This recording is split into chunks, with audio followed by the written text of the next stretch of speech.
KUAM TV8, first on Guam.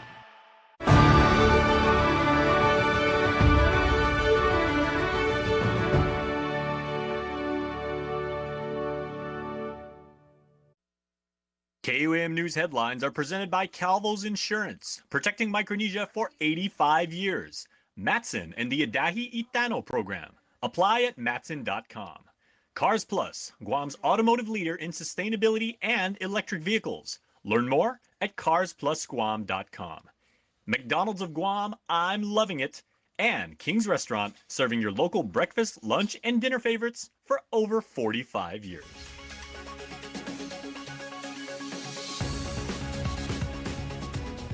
Ahead on KUAM News Primetime. Competing bills to determine where to build Guam's hospital of the future get a second chance on session floor. Only one gets enough votes, but the governor already plans to veto it. Nestor Lecanto has full details coming up. Don't shine your lasers into the sky. This reminder comes as green lasers shining into cockpits have been affecting military aircraft at the Anderson Air Force Base. I'm Mitsuki Hirayama with the details. A father and son spared jail time in a Manila attack of a teenage boy back in 2022. I'm Julian Hernandez with more from the courtroom. Half a day and good evening. Welcome to KUAM News Primetime. I'm Nick Delgado. And I'm Destiny Cruz. Happy Fresco Friday. Thank you so much for ending your week here with us. Well, after about a week of deliberations on a wide variety of legislation, perhaps the most impactful actions by senators were their votes today on two measures from January's session. They were the competing bills to determine where to build Guam's hospital of the future. Nestor Lecanto reports. The two well-debated bills were the governor's proposal to build a medical complex in Barragata, Manila, and Senator Chris Barnett's, which identifies Ipaw Point as the site. Both failed last session by a single vote each. They voted first on Barnett's bill, and it was all tied and came down to Senator Dwayne Sinicolas. Senator Sinicolas. Senator Sinicolas, aye. Bill number 185-37LS received 8 ayes and 7 nays. Bill number 185-37LS is duly passed by this body. Then it came time to vote on the governor's bill, but it came up one vote short, with Senators Barnes, Fisher, Parkinson, Kinata, San Augustine, Shelton, and Sinicolas voting aye. Bill number 184-37 received 7 ayes and 8 nays. Bill number 184-37 COR is duly failed by this body. The Barnett bill will be sent to the governor's office, where a likely veto could be waiting. Senators, meanwhile, also passed more than 15 new bills. They included Senator Will Parkinson's measure to extend the $100 monthly power credit for another 3 months. Only Speaker Therese Terlahi's bill failed. It would have required businesses that quarry more than 20 acres of minerals to disclose the amount extracted. Separately, senators failed to override the governor's veto of Senator Joanne Brown's bill that would be to ban those who've been convicted of official misconduct from being rehired by the government. The vote was 6 ayes, 9 nays, leaving it short of the 10 required. Nestor Lecanto, KUAM News. Shortly after the vote, Senator Chris Barnett issued a news release anticipating a possible veto. He said the governor, quote, would be rejecting the facts that building at Ipaw would be faster, more feasible, and more fiscally responsible. He quotes a consultant study that Ipaw is more accessible to more people, and that means it will save more lives. The governor's office also released a response saying, quote, the governor has been clear from the start a new hospital at the abandoned Ipaw Point site hands today's problems to tomorrow's patients, all at the cost of millions of dollars in new debt. The statement confirms the Barnett bill will, quote, meet a clear and certain veto. Governor Lulian Guerrero met for the first time with the military's new top official for Guam, Under Secretary of the Navy Eric Raven.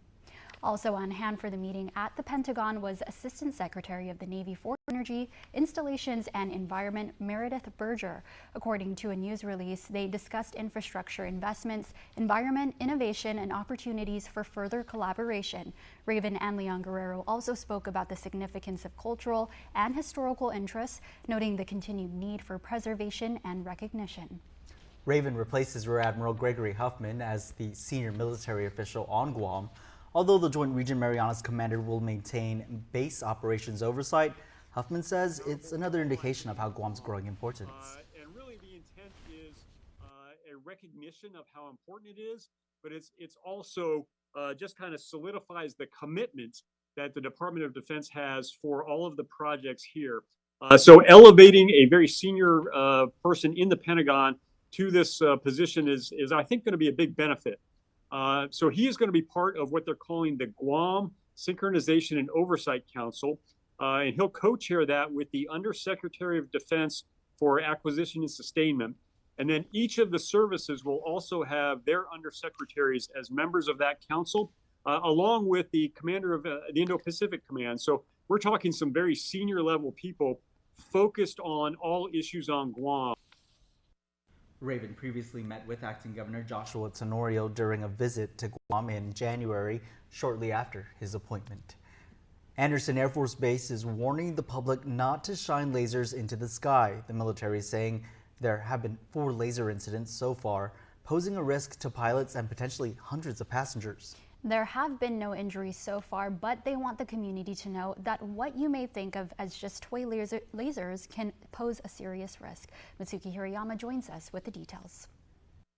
It's a serious threat to aviation safety. There have been 4 laser incidents affecting military aircraft landing at the Andersen Air Force Base. The incidents have been happening since February 9th. It's at a time when Guam is seeing an increased military presence in the skies, with COPE North 2024 currently underway. The first 3 lasers originated from the areas of Jigo and Dedado, the 4th potentially from Tumon. In each incident, a green laser has been shining into the cockpits for a few seconds.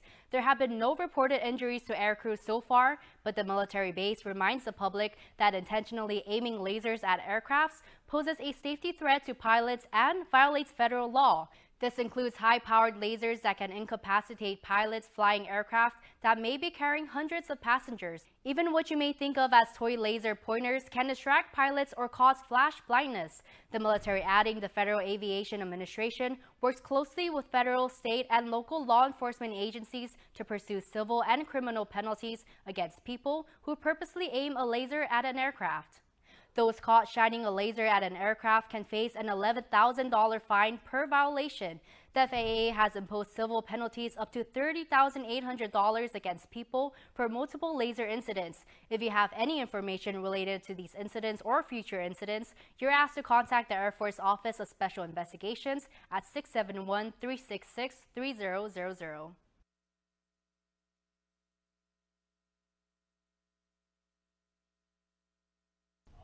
Now to an update on a case of mistaken identity. Co-defendants Jeffrey Garcia and Jeremiah Garcia spared jail time. The case unfolding in December of 2022 involving the father and son charged in attacking a teenage boy in Manila. The victim exclusively shared a story with KUAM saying the pair mistakenly targeted him. As Julian Hernandez reports, both are now on track to get the charges expunged from their criminal record.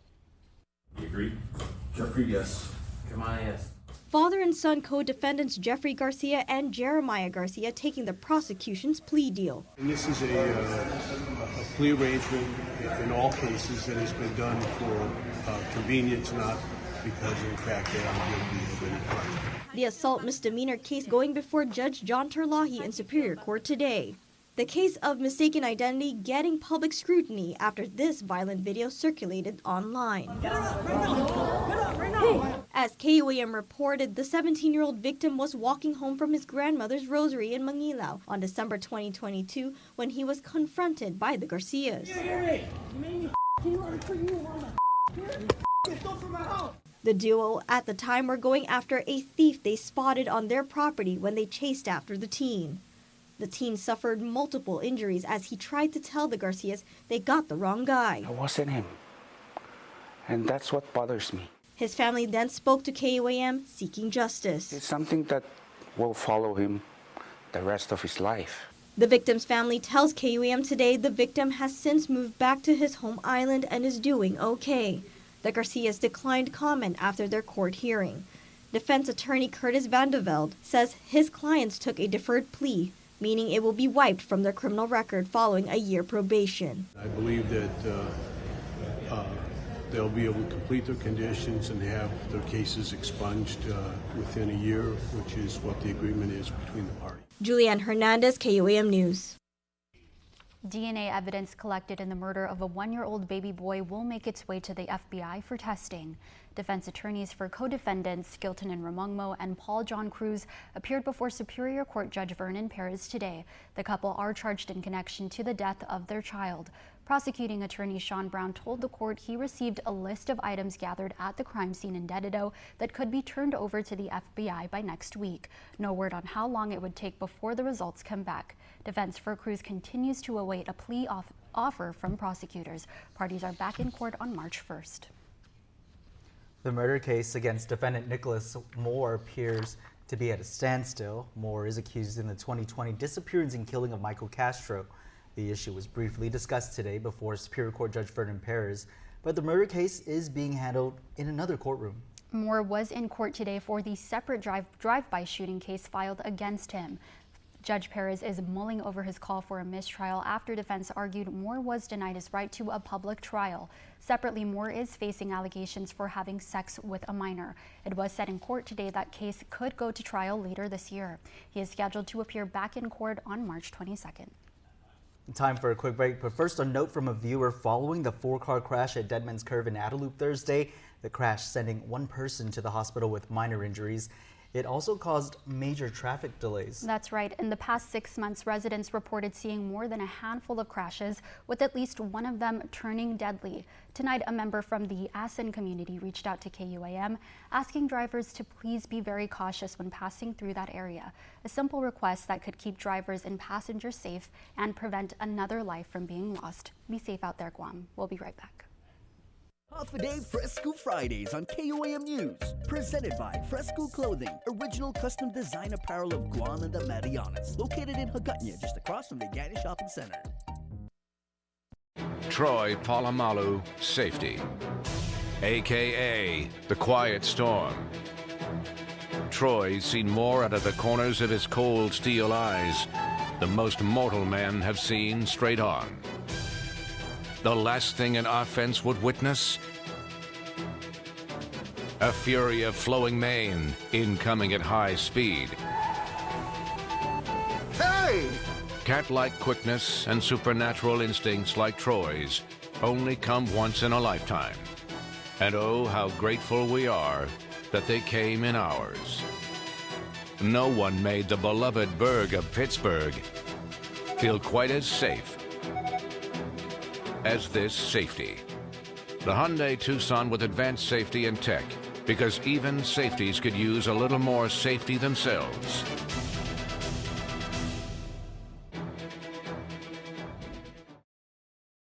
In the heart of time, friendships have blossomed and connections have grown. From the letters we wrote to the calls we made, we've laid the lines to weave our stories together. From the distant past to a brighter future, we are forging paths, bringing tomorrow's islands today.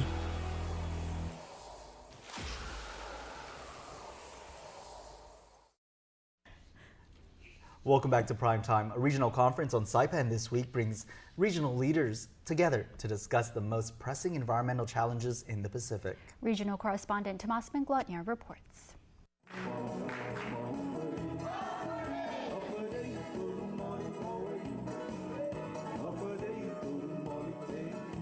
An island welcome opened the 2024 Pacific Risk Management Ohana Conference on Saipan. The conference theme for this year is Resilience in Action, where we hope to learn about stories of adaptation, innovation, and most importantly, determination.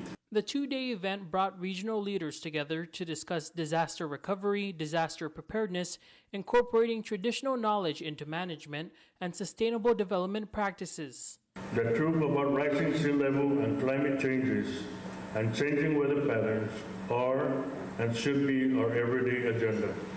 Organizers hope the event serves as a catalyst for long-lasting partnerships. Islands are really leading the way in a lot of areas in sustainability.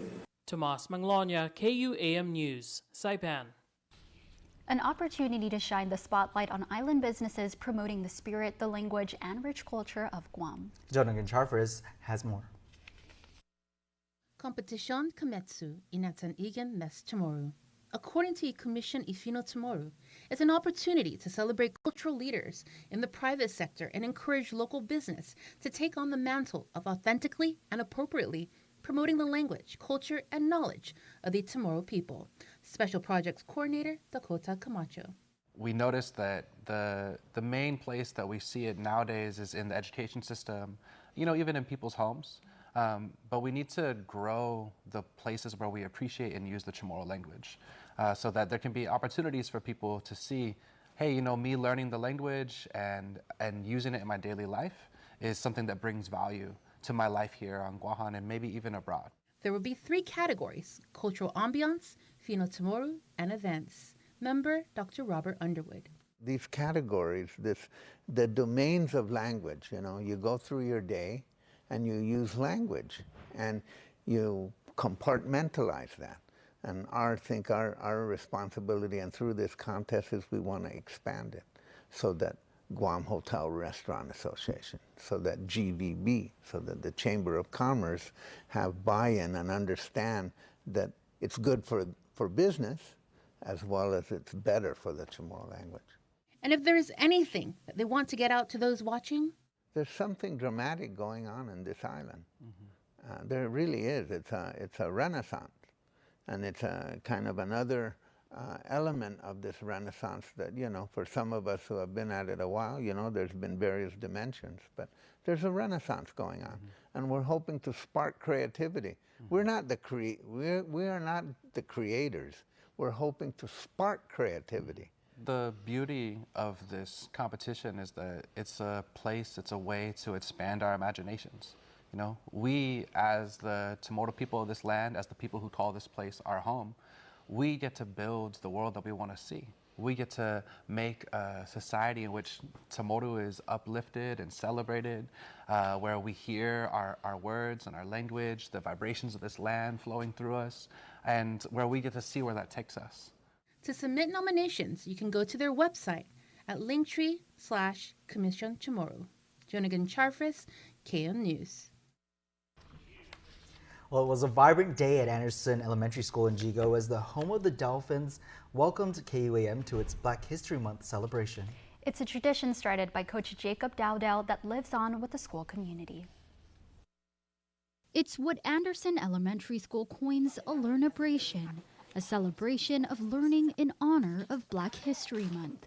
From spirituality Now we're gonna sing the song and use our hands and our feet to keep our beat. Okay, you already know it, so you ready? Yep. Here we go. Oh, now, oh, yeah, way down in the land. to healthcare.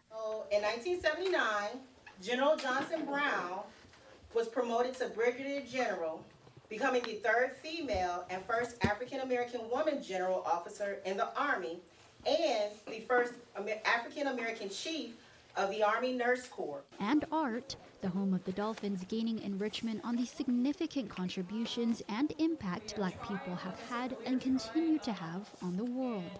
Every area you can think of, we have made sizable contributions, and the world needs to know.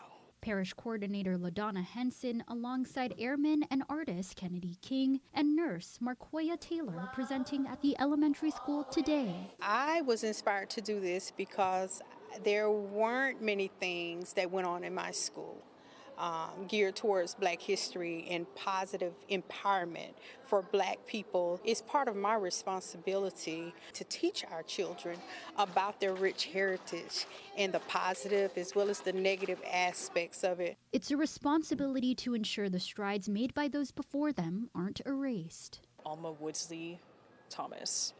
She is one of the very few African-American painters, especially oil paint, the medium she uses. And a celebration of Black culture, voices, and history that transcends a one-month distinction. Black history is yearly.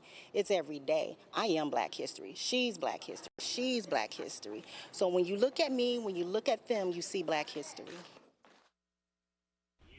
Okay, I see you. I saw you in that video, Des, Yeah, clapping away. I was trying to do the stomp too, because Yeah. we did a stomp and a clap for the beat. It was like Go down, Moses. It was so good. I had so much fun. Yeah. And I just have to say thank you so much, ladies, for sharing all your insight and for letting KUAM into the school and for, partaking in the interview. It was such a great day. A lesson still important to share across the nation, including right here at home. Definitely. Happy Black History Month, everyone. Now for a look at your world at home. Here's a view captured from the 11th hole at Talipopo Golf Course. This view plus more Chamorro music streaming now on Isla Digital Radio.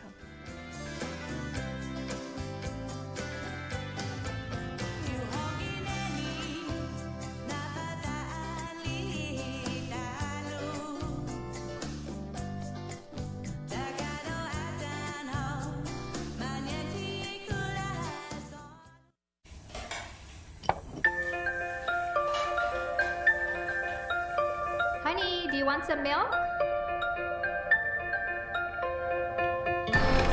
Do you ever wonder how your favorite products make their way into your local stores? Most arrive on state-of-the-art Matson vessels that transport containers of food, household items, equipment, and supplies into the islands every week. Because we know that you depend on us, we work closely with our partners to ensure that our shipments arrive on time, all the time, so you can find your favorite products when you need them. We transport the region's most precious cargo that supports successful businesses and promotes a better quality of life for our families. Matson is proud to have been the hometown shipping carrier for Guam, the CNMI, and Micronesia for the past 25 years, and you can count on us to be here for generations to come.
Great experience. The Japan crowd really came out, and it was a good learning experience for us because we played them tough in the first half. Third quarter, we struggled a little bit from the field and didn't really recover from that. The guys fought hard. I think this is a great experience for some of our young players, and the future is bright, and we just have to keep fixing what we need to fix and come back for our next game against Mongolia. We wanted to be at this level, and we're not just happy to be here. We want to get wins. So we have to get better, and we have to just tighten up our game.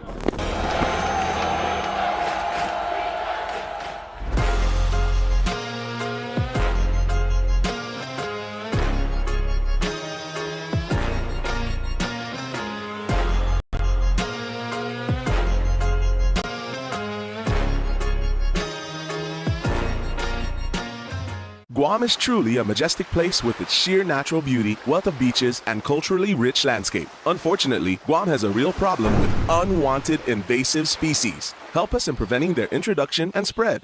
The coconut rhinoceros beetle, the little fire ant, the African snail, Siam weed. These are just a few of the numerous invasives on Guam. Follow proper custom procedures when bringing plants and animals into Guam.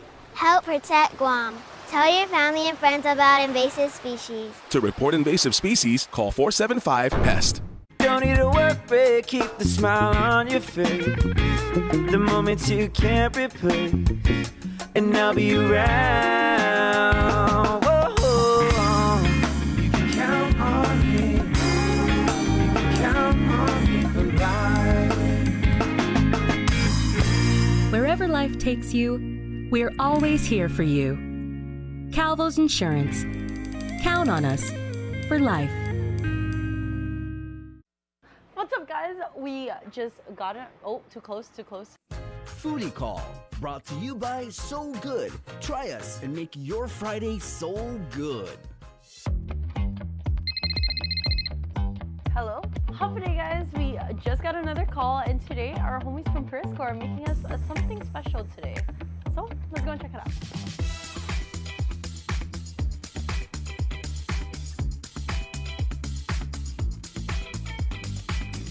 Today, my name is Ivana from Perisco. Today we are going to be making a tiramisu latte. So I'm going to get a 20-ounce cup, and then I'm going to put 4 pumps of vanilla syrup. And then I'm going to add our almond milk. Then I'm going to now add ice.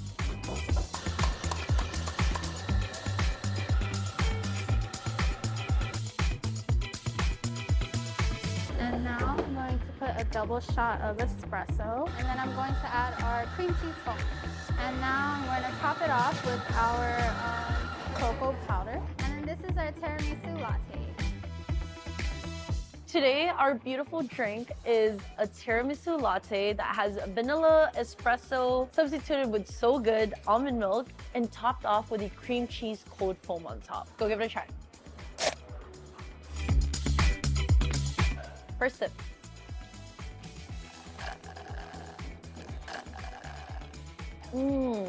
This is not sweet at all. Like, this is so good.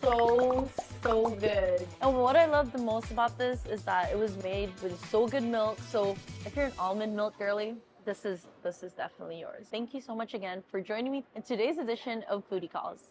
And we'll see where our call takes us next week. See you. Foodie Call, brought to you by So Good. Try us and make your Friday so good. New year, new look. Pepsi is celebrating with a chance for you to win big.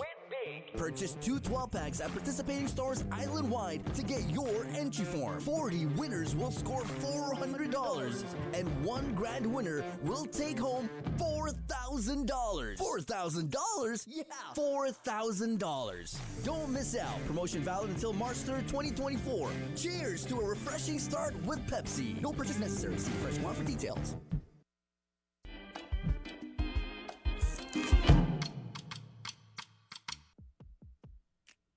Friday News Bites to tell you about. I have an art show and art contest that I need to tell you about.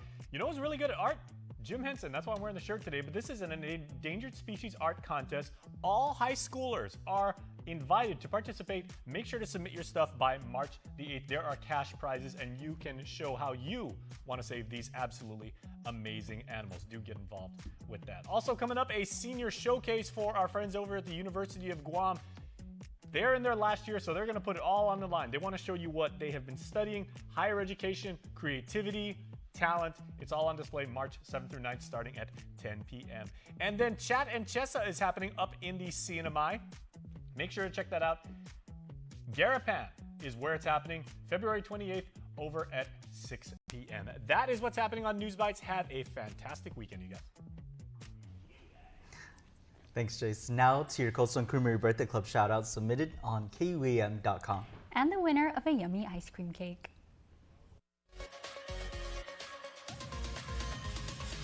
Happy birthday on this Friday to Stephen Blake, who celebrates birthday number 62 in 2024. Your kids and your grandkids, Stephen, are wishing you the very best and all the love in the world. All right, rolling straight into this week's winner, Caleb John Sablon is the owner of a Cold Stone Creamery ice cream cake. They are delicious, and Caleb John will reach out to you to let you know when you can pick up your extended birthday present. Congratulations once again.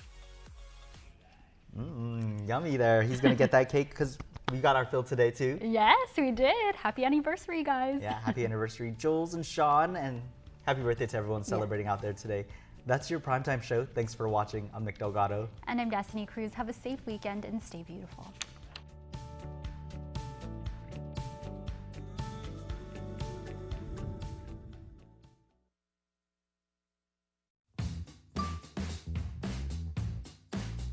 The Hub is presented by Calvo Enterprises, Inc. The commander of Joint Region Marianas is no longer the top military official in Guam.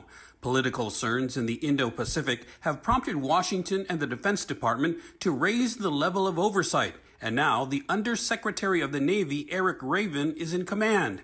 But JRMC will still play a major role here, especially with regard to military-civilian relations. Coming up on The Hub, our latest conversation with Rear Admiral Gregory Huffman on how he's collaborating on key issues and challenges through the Civil Military Coordination Council. The Hub will be right back.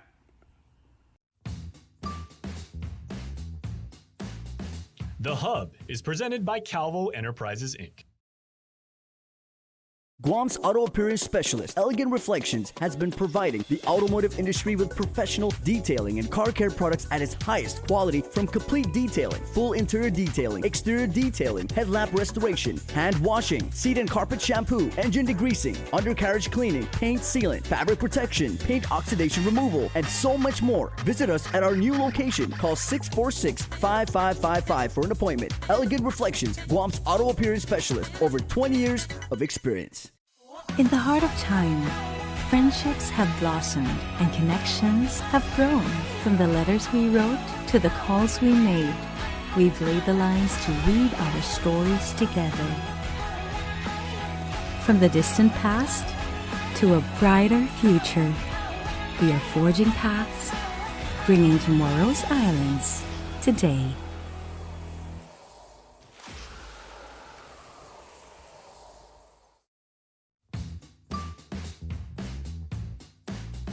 The Hub is presented by Calvo Enterprises, Inc. Hafa day, everyone, and welcome to The Hub. I'm Nestor Licanto, and we are pleased to welcome back to our show Admiral Gregory Huffman, who is, of course, the commander of Joint Region Marianas. Sir, welcome back to the show. Hey, Nestor, thank you so much, and great to be back with you. And again, thanks for the opportunity to talk about some of the issues that we have here on Guam and things that we're working on.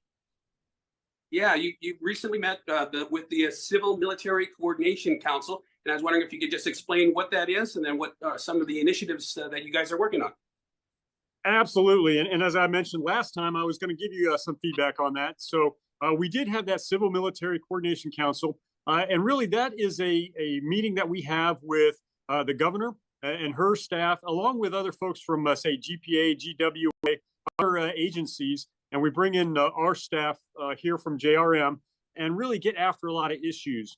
And to go all the way back, the CMCC started as an outgrowth of the Marine Corps relocation and the buildup of Marine Corps Base Camp Blas. So it was largely an informational meeting, and it was to keep the governor and the cabinet updated on the progress of the projects up at Camp Blas and the plans for the Marine Corps relocation. Over time, we've sort of expanded that, and we found that it was a really beneficial meeting to partner together on a broad spectrum of issues across the island. And so we've expanded what we've been doing to go beyond just Camp Blas and to include all of the projects that are occurring here in Guam. And then we also increased the frequency of the meetings. So they actually started out as just sort of biannual, and then they went to quarterly. And there were so many things going on that recently, this past fall, the governor and I agreed that we should probably do this about every other month. And so that's the frequency we're on right now. And it's really gotten to a point where we went from that informational brief to the establishment of a large number of working groups. We kind of started rolling our sleeves up and getting into a lot of the details on the planned growth that the DoD has and concerns that the government has and that the rest of the community has, so that we can resolve issues early, get them on the table, and find ways to partner on all the activity here on Guam. So that's a little bit of the scene setter behind what the CMCC is and where it's gone in recent years. All right. And can you just outline some of the top issues and challenges in your mind? Sure, absolutely. So as I mentioned, we have those working groups, and I'll highlight a couple of them that are really very robust and are doing a lot of great work. One of them is the housing working group. And so we recognizing that across the island, housing can be an issue. And we want to make sure as we increase the population of the DoD footprint here, that we're coordinated with the governor and her staff, and we're looking across the entire community. And so that working group has been really robust, just looking at ways to ensure that we take into account what capacity there is on Guam, what we have on the installations, and how we can ensure that we have a good balance of what is happening here. So I would say housing is definitely one of the issues that is front and center on all of these meetings. And we have some pretty good discussions between our team here that is focused on that, and then the people that work on the governor's staff. And then we also, bring in some of the members of the real estate community, just so we have a good understanding of what the inventory is, what plans might be out there, and how we can, again, be good partners on everything. Yeah, and how would that, what are some of the suggestions for kind of mitigating, the high cost of rentals and that sort of thing? So one of the things they did do is, and we're still in progress on this, is looking at how the military does its compensation for housing. So there's two different big ways they do it. They have an overseas housing allowance, or they do a basic allowance for housing. And both of those have different aspects to them and pluses and minuses. And really, we're doing a study to look hard at what is the best way for the services to outfit their personnel so that we can respect what's going on in the housing market in the community, so we don't wind up with overinflated housing prices, especially on rentals, and we also don't wind up on perhaps pressurizing a housing market by pushing down into some of the lower priced rentals. So that is definitely something that we're cognizant of, and we're having good discussions on that. And that housing working group is working through those studies and providing recommendations. And then if we were to change the way it is currently on Guam, then we would have to work that up through the Department of Defense on final adjudication of where they would want to see things go.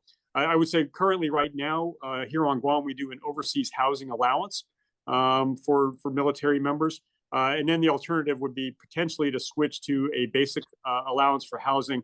But that's a different construct. And as I said, there's pluses and minuses to both of those. Right. And I know housing is one of the big issues. What are some of the other ones that you guys are working on?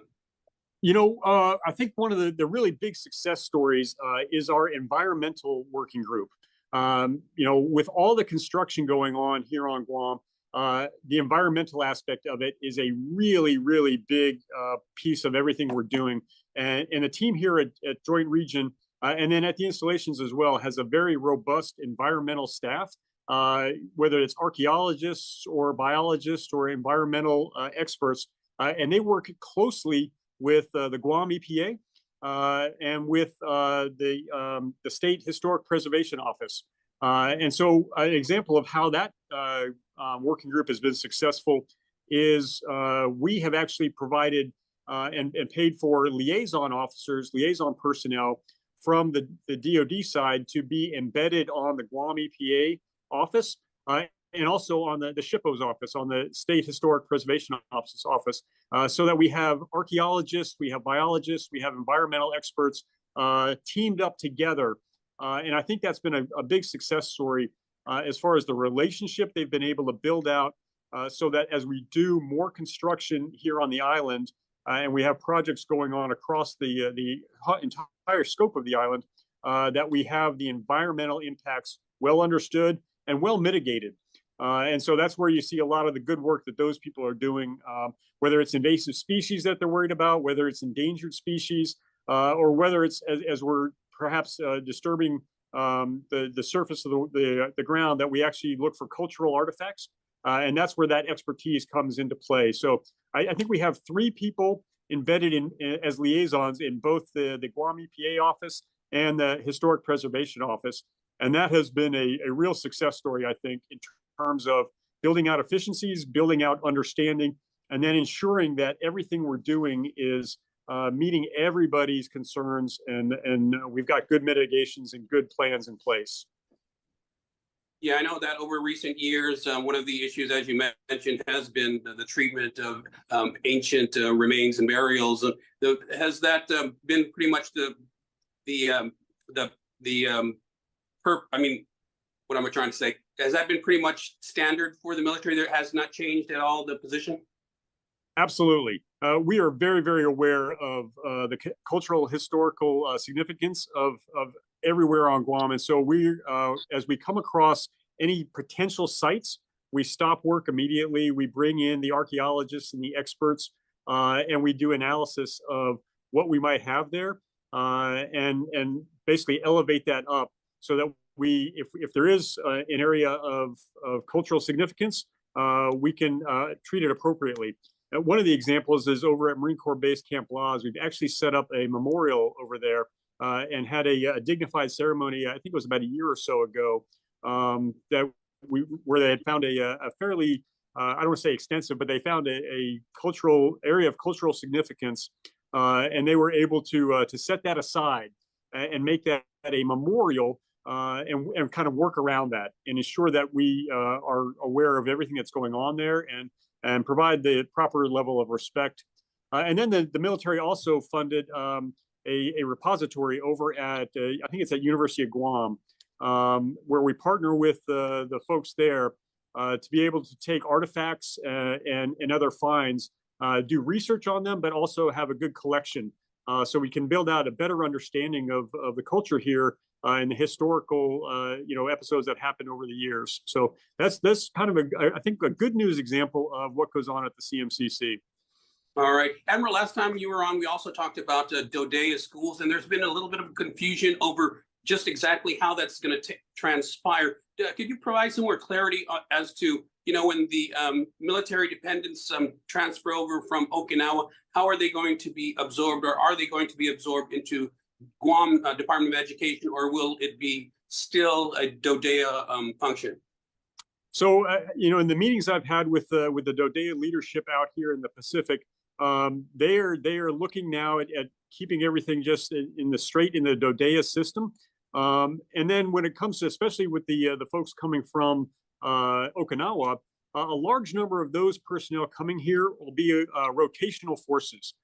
So they'll be living in a barracks type thing on a deployment status and not a permanent change of station. So while there will be an increase in the number of dependents here on island, and there will be an increase in the number of students, that coming from Okinawa, that won't be a large number. But right now, their plans are to remain with the Dodea system that they have, and then to look for either opportunities to perhaps build a new school on government property somewhere. So those are things that are on the table right now, but they are not again exploring any more potentials of bringing students into the Guam school system. All right. Speaking of the military transfers to Guam, the dependents and the personnel, I think local businesses will welcome that, because those are potential new customers for them. Is the military going to be actively encouraging military personnel and dependents to avail of local businesses, restaurants, stores, recreational facilities, that sort of thing?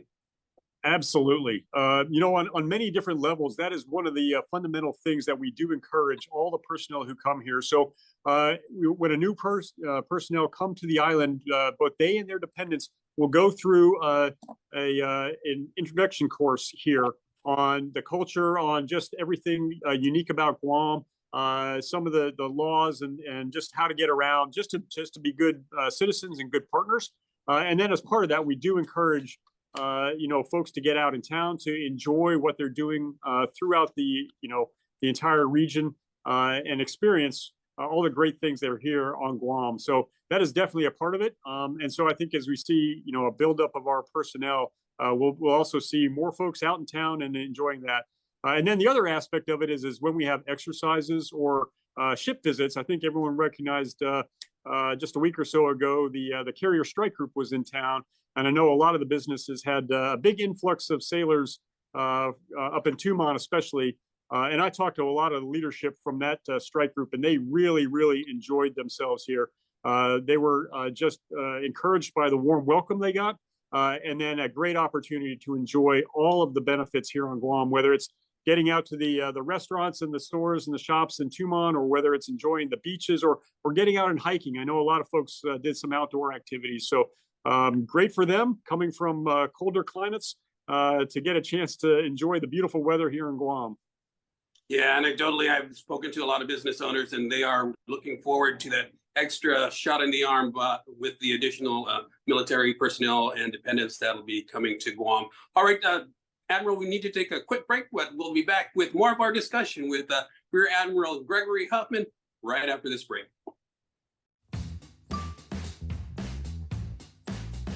The Hub is presented by Calvo Enterprises, Inc. For the first time in 30 years, Coors Light has an ad in the big game. Actually, this is a Miller Lite commercial. Mountain Cold Refreshment. It's Miller time. Great taste. Less filling.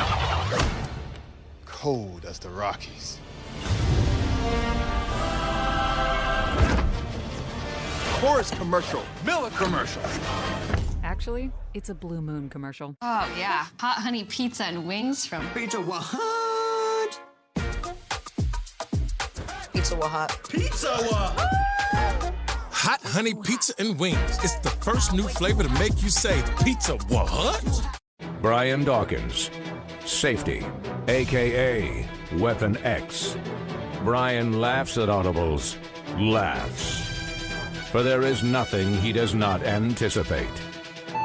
He is never caught off guard, because his guard is always up.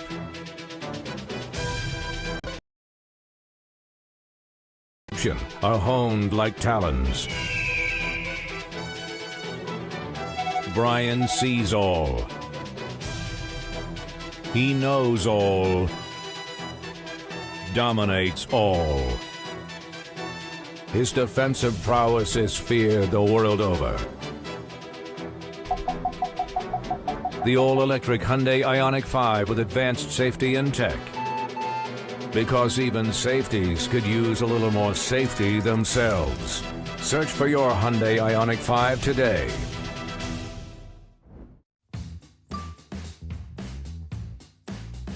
The Hub is presented by Calvo Enterprises, Inc. And we are back. We're talking with Rear Admiral Gregory Huffman, who is, of course, the commander of Joint Region Marianas. Admiral, let me just switch topics a little bit and talk about the Guam Missile Defense, which has been in the news of late, and also that Pele. What is that all about, and what is the latest on that? So for the Guam defense system, that is still moving forward. They are still developing their plans and finalizing what they're going to do for sites to deploy that system and get that established. As I think we talked last time, they're still in the EIS process, so the environmental impact statement process, where they have taken all the inputs that we received during the scoping sessions that were held last summer. And they are addressing those inputs. They'll come up with a draft statement on what the impacts are, that basically take into account all of the inputs from the people here on Guam, as well as the government of Guam. And then they will address mitigations or plans to make sure that we've addressed any of the concerns that are going there. So that is still on track. That is still moving forward. I expect that next summer there will be another round of those scoping sessions, and that will be informed by that draft EIS. So they'll have a draft economic or environmental impact statement released. Everyone will get a chance to review that, and then they'll come out and do more scoping sessions, and then gather more information and data, and work towards a final environmental impact statement, which we would expect to be done probably towards the end of this year into early 2025. And that will inform the rest of the construction plan. So that's on track, and no issues from that perspective. And then for the Project Pele, that is a technological innovation, sort of a test bed, a beta run, if you will, of ideas on how to do micronuclear reactors. And the intent is to provide, a stable source of power. And part of what that team did was they came out to Guam just to have discussions with people across the island and across different leadership areas, just to make sure there's good understanding. So more of an informational brief. As far as the Project Pele itself, at this point, there are no plans to bring that out to Guam. This was just an opportunity for those experts to come out and explain the project, explain what it brings to the table, and really build an understanding. These net micronuclear reactors are not the old school reactors you think of from the 60s and 70s. This is very advanced technology, and brings a lot to the table. And I think it's just something that they're bringing out there just to expose everyone to, so they have a good understanding of what that is and what that project is and what potential it might bring. All right. Speaking of missile defense and Project Pele and all of that stuff, there's been a major shift in leadership on Guam that maybe affects your Joint Region Marianas as well. Undersecretary Raven is going to be the top military official. Tell us about that. Yeah, that's a great point, and I'm glad you brought that up, Nestor. So that was something that the Deputy Secretary of Defense, the Honorable Ms. Hicks, designated Undersecretary of the Navy, the Honorable Mr. Raven, as the senior military official accountable for all activity on Guam. And really the intent is a recognition of how important it is, but it's also just kind of solidifies the commitment that the Department of Defense has for all of the projects here. So elevating a very senior person in the Pentagon to this position is I think, going to be a big benefit. So he is going to be part of what they're calling the Guam Synchronization and Oversight Council, and he'll co-chair that with the Undersecretary of Defense for Acquisition and Sustainment. And then each of the services will also have their undersecretaries as members of that council, along with the commander of the Indo-Pacific Command. So we're talking some very senior level people focused on all issues on Guam. And their discussions and what they'll be doing will be informed by the things that we're doing out here on the island. We'll be able to provide them with information, updates on projects, and they'll be able to ensure that resources are allocated appropriately and the right prioritization is given to the projects here on Guam. So I view this as a very positive move, and again, really signifies the commitment that the Department of Defense has for ensuring that everything done here on Guam is done the right way, because it gives us that direct senior level inputs and oversight at a level much higher than it has been in the past. So very encouraging from my perspective. As far as my role itself, I'll be definitely an advisor to the Undersecretary. He was out here a few weeks ago, and we had a good opportunity to brief him on a lot of the projects and then show him a lot of the projects throughout the island. He was very excited to be here. I think he's looking forward to this challenge, and we're going to establish that relationship and build upon basically open communication of us sort of being a conduit to provide data and any issues that are happening here on Guam up to him for resolution. And is that a reflection of even Guam's even greater importance in the military scheme of things? Yes, absolutely. I think it can't be overstated how important Guam is in terms of setting the posture the right way and in really ensuring that secure and free and open Indo-Pacific region. Guam's location and everything we have here on the island is so incredibly important that the leadership has definitely recognized that and really provided us with that good sounding board and that good elevation of responsibility to a very, very high level in the department. So again, very encouraging across the board. Yeah, and I just wanted to maybe just ask you on a larger scale. Currently, the naval focus is on the Red Sea and protecting the Straits of Hormuz, which is a critical, commercial seaway.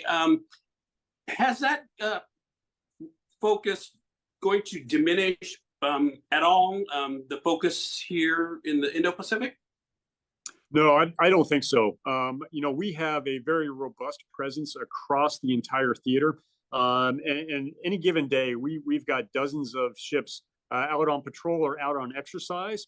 And then we have a number of aircraft that are always flowing through here. Even now, we've got the Cope North exercise going on here on the island. And that gives us great opportunities to work with allies and partners, but also to just, ensure that we have a good understanding of operations here around Guam. So I don't think the activities in the Red Sea or other parts of the world are really going to take away from anything that we have in this theater. There is still definitely a focus and an understanding of how important Guam is and how important the entire region is for international security. All right, Admiral, any parting words? You got about a minute left. One thing I wanted to mention, Nestor and I dropped it when we were talking about, people getting out in town and getting a chance to see things. This Saturday, over at the University of Guam, we have a Quality of Life Expo over at the field house there. And that's open for folks to come and see all the different projects and activities that are available. So we'll have representatives from a lot of different businesses here on Guam. We'll have our morale, welfare, and recreation folks there. They're kind of running the program. We'll also have folks from some of the other outer islands just to talk about what activities are out there and provide just information for folks. So, I think it's this Saturday at 1 o'clock at the Calvo Fieldhouse, and that should be a great event, a great opportunity just to highlight all of the wonderful activities here on Guam and demonstrate what people can do and how they can have fun. And so I'm looking forward to a great event. All right, thank you so much, sir. Rear Admiral Gregory Huffman, who is the commander of Joint Region Marianas. Thanks for joining us. I'm Nestor Lecanto. Thanks for watching, everyone. We'll see you again next week on Hub.